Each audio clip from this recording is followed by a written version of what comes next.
Fala galera, tudo bem? Estamos aqui hoje para falar um pouco sobre o gerúndio.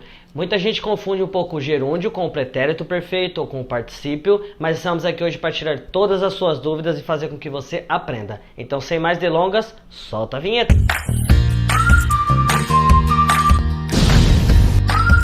Tudo bem galera? Sejam bem-vindos. Meu nome é Iago e eu sou professor da Puts English. E como eu falei, nós vamos falar um pouco sobre o gerúndio. Antes de falar um pouco sobre o gerúndio, nós vamos aprender o que significa o pretérito perfeito e o particípio, para que nós não confundamos as coisas, como é de costume acontecer quando estamos falando inglês e português ou quando estamos aprendendo inglês sendo nativos de português. Em inglês nós temos o pretérito perfeito e o particípio, que é nada mais nada menos do que o verbo to be, o verbo seguido do ing. Por exemplo, na frase You are watching the video, você está assistindo o vídeo. Ou então I am teaching English, eu estou ensinando inglês. E temos até outras frases no passado também com o verbo to be e o pretérito perfeito. Por exemplo, he was playing soccer. Ele estava, was playing soccer, jogando futebol. Então este é o pretérito perfeito. Contudo, o gerúndio, em uma frase, ele é usado como o substantivo da frase. Quando o verbo é usado como substantivo da frase, ele é usado na forma do gerúndio. O verbo mais o ing. E não necessariamente precisa ter o verbo to be. E se você tem alguma dúvida, os substantivos são tudo aquilo que nomeiam algo. Por exemplo, casa, carro, água, vassoura, qualquer coisa que nomeia algo, que dá nome a algo, é um substantivo. Então, para ficar um pouco melhor o entendimento, vou dar exemplo de algumas frases para vocês entenderem como que funciona o gerúndio. Nós temos a primeira frase com I love German food. I love German food. Eu amo comida alemã. German food. Neste caso, nós não temos o substantivo como um verbo, o substantivo German, que é alemã, German food, comida alemã. Correto? Se nós trocarmos a frase por I love cooking, cooking, ele é um verbo substantivo, ele é o substantivo da frase. Então, cooking tem que ser com ing. To cook, o verbo no infinitivo, mais o ing. Cooking, I love cooking. Diferente de I love German food. Outro exemplo bem legal é Soccer is a hard sport. Soccer is a hard sport. Futebol é um esporte difícil. Soccer is a hard sport. Se nós invertermos a frase para The hard thing about soccer is kicking. Kicking, ele se torna o substantivo da frase, que é chutando, chutar. The hard thing about soccer, a parte difícil, a coisa difícil sobre futebol é chutar. Em português nós usamos chutar, infinitivo, mas em inglês ele automaticamente precisa ser no gerúndio. The hard part of soccer, a parte mais difícil, ou the hard thing about soccer, a coisa mais difícil sobre futebol, is kicking, chutando. Vou dar um exemplo em português para que você possa tirar todas as suas dúvidas. Nós usamos na frase continuar dormindo. Então, o dormindo, ele é o gerúndio do português. Continuar dormindo. Dormindo, ele é o substantivo da frase e nós não usamos dormir, continuar dormir. Nós usamos continuar dormindo. Então, é um gerúndio em português que nós usamos. São raros, mas nós usamos como gerúndio essa frase. Contudo, para adicionar o gerúndio ou para a gente utilizar o gerúndio em frases, nós necessitamos de algumas regras, algumas coisas que facilitam o nosso entendimento, algumas dicas que eu vou dar aqui para que vocês possam entender porque o gerúndio ele é muito importante em inglês. Se você estiver falando com um americano nativo ou alguém de qualquer outro país e que vocês estejam falando inglês, o gerúndio ele vai ser muito importante para mostrar que você realmente é fluente naquela língua. Porque se você não usa o gerúndio, muitas vezes a frase ela se torna errada quando você ouve. Se torna estranha para quem está ouvindo e muitas vezes a pessoa realmente sabe que você não é totalmente fluente por erros básicos. Então vamos para 5 regras principais sobre o gerúndio. Vamos lá. Então a primeira delas e a mais simples de todas e que todos nós utilizamos é quando a frase ela é seguida pelo verbo to be. Por exemplo, na frase que eu dei, you are watching, you are. Are, ele é o verbo to be no presente. Então, you are watching, watching ele tem que estar no gerúndio. You are watching the video, o vídeo. Outra frase bem legal para que a gente entenda como que funciona o gerúndio depois do verbo to be. One of the life's pleasures is having breakfast in bed. Um dos prazeres da vida é ter o café da manhã ou estar tomando café da manhã na cama. One of the life's pleasures is having a breakfast in bed. Um dos prazeres da vida é ter, is having. Então, tendo, o verbo have no gerúndio, ing. Ok? E por último, para a gente acabar nossa primeira regra, o último exemplo nós temos your best skill is writing books. Your best skills is writing books. A sua melhor habilidade é escrever livros, ou escrevendo, porque isso tem que estar no gerúndio, is writing books. Your best skill is writing books, ok? Depois do is, nós temos que ter o writing no gerúndio. Então, nossa primeira regra, após o auxiliar do verbo to be, seja ele no presente ou no passado, nós necessitamos do gerúndio. Vamos para a segunda regra. Então, nós temos como nossa segunda regra quando o sujeito da frase é o gerúndio, ou quando o verbo é o sujeito da frase, ele tem que estar no gerúndio. Por exemplo, studying is the best way to spend your time. Studying is the best way to spend your time. Estudar é a melhor maneira de gastar o seu tempo. Mas o estudar, ele está sendo usado como o sujeito da frase. Então ele precisa estar no gerúndio, studying, ing, to study, infinitivo, studying, ing. Studying is the best way to waste your time. Estudar é a melhor maneira de gastar o seu tempo.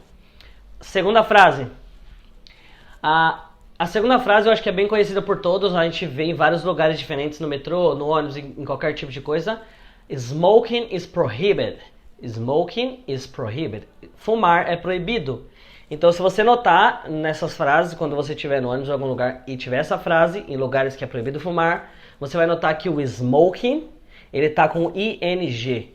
Ou seja, ele está no gerúndio, porque ele é o sujeito da frase. Então, smoking is prohibited, ok?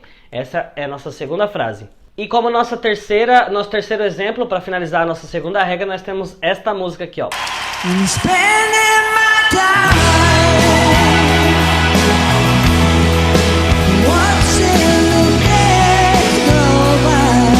E como nossa terceira regra, estamos agora no meio das regras, como nossa terceira regra, nós temos sempre que um verbo ele vir depois de uma preposição, ele precisa estar no gerúndio. Repetindo, sempre depois de uma preposição, o verbo ele precisa estar no gerúndio.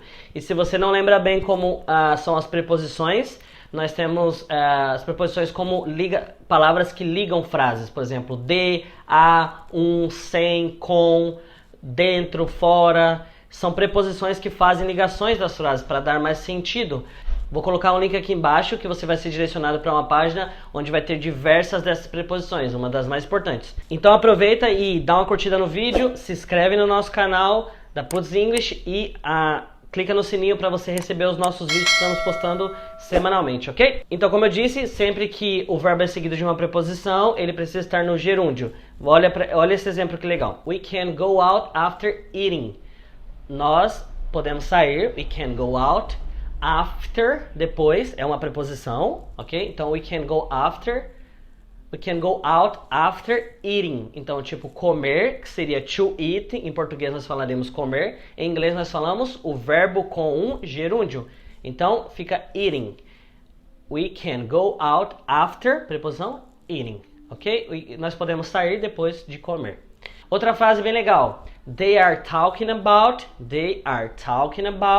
About, preposição. Eles estão falando sobre making money. Fazer dinheiro, ganhar dinheiro. E como nossa terceira e última frase desta terceira regra, nós temos he is good at, preposição, playing soccer. He is good at playing soccer. Ele é bom jogando futebol. No caso, at é uma preposição para indicar o local. Playing soccer. E essa frase é bem legal, porque se nós usarmos he is good to play soccer, que seria o infinitivo, nós estamos dando o sentido em inglês de que no futuro ele vai ser bom para jogar futebol. Então, ele não é bom ainda jogando futebol, mas ele vai ser bom para jogar futebol. Por exemplo, uma criancinha. The kid is good to play soccer. Ela é boa para jogar futebol em um futuro. Mas se nós estamos falando que um jogador ele é bom no futebol, nós usamos o gerúndio e a preposição at. He is good at playing soccer, gerúndio. Ok? Então essa é a nossa terceira regra.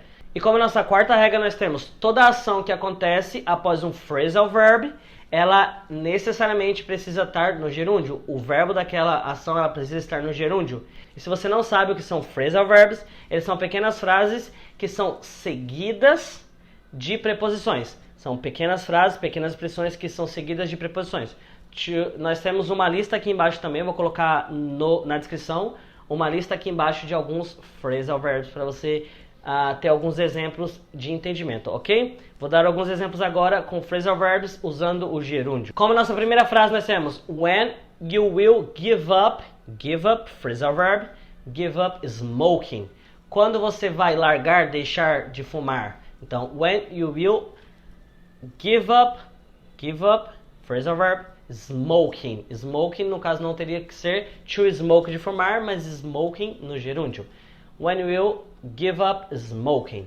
É uma pergunta, quando você vai parar de fumar? Nós temos mais um exemplo de frase que é they always put off, phrasal verb, they always put off studying English. Studying English, gerúndio de studying, estudar. Então, eles sempre correm, dão um jeito de desviar, put off, se saem. They always put off studying English. Eles sempre dão um jeito de não estudar inglês, de sair fora de estudar inglês, ok? Então, they always putting off studying English. Sempre depois de um phrasal verb, nós precisamos usar o gerúndio. E um ponto bem legal em relação aos phrasal verbs, que nós temos alguns phrasal verbs que eles acabam com to. Então, se nós analisarmos o verbo no infinitivo, por exemplo, jogar. Jogar é to play. Assistir, to watch. Falar, to talk. Nós precisamos usar o to para que aquele verbo se torne infinitivo, não é isso? Contudo, se o phrasal verb ele termina com a palavra to, ainda assim, nós não utilizamos o verbo na forma infinitiva. Nós precisamos usar o gerúndio, porque aquele to ele está dentro do phrasal verb. Ele não faz parte da forma infinitiva do verbo. Nós temos, por exemplo, o look forward to, que seria como ansiar, estar ansioso para algo. Então, I look forward to hearing the doctor. Eu estou ansioso, eu anseio por aquilo, por ouvir, hearing, doctor, o doutor. Então, eu estou ansioso para ouvir o que o médico tem a dizer, por exemplo, o doutor tem a dizer. Ok? Então, I look forward to hearing. O hearing, de to hear, ele precisa estar mesmo assim no gerúndio. Um outro exemplo bem legal sobre o phrasal verb que termina com to é o I use it to. Use it to é costumava, costumo. I use it to waiting much for Uber. I use it to waiting much for Uber. Então, eu costumo esperar muito pelo Uber. Então, to wait, esperar, tem que estar no gerúndio, waiting. I used to waiting much for Uber. Eu costumo esperar muito pelo Uber. E como nossa quinta regra, nós temos algumas palavras e expressões, alguns verbos e expressões, eles precisam automaticamente do gerúndio, sem seguir exatamente as 4 primeiras regras. Você precisa diariamente estar executando, falando, escrevendo, buscando esses verbos para que você realmente saiba exatamente quais são eles, porque não é uma regra determinada. Eu vou dar alguns exemplos aqui, vou colocar na descrição alguns outros exemplos para que você possa entender um pouco de expressões e também de verbos. Contudo, eles são muitos. Não seguem uma regra como as 4 primeiras, mas eles são necessários que coloque o gerúndio após essas expressões e verbos, ok? Vou dar alguns exemplos. Por exemplo, depois de can't help, não posso ajudar. Depois de be worth, de valer a pena. Depois de enjoy, depois de miss, depois de mind. Todas essas palavras, após essas palavras, o verbo que vem a seguir, ele precisa estar no gerúndio. Como eu disse, eu vou colocar aqui na descrição os outros, esses são só alguns exemplos, eles não têm uma regra específica. Você precisa saber que depois dessas palavras, você precisa colocar o próximo verbo como gerúndio. Essas são as 5 principais maneiras de você usar o gerúndio em inglês. Se você ficou com alguma dúvida, comenta aqui no vídeo, Coloque frases também usando gerúndio para que eu possa ver o que você está fazendo, possa corrigir e dar algumas dicas. E se você gostou do vídeo, não esquece de curtir. Valeu!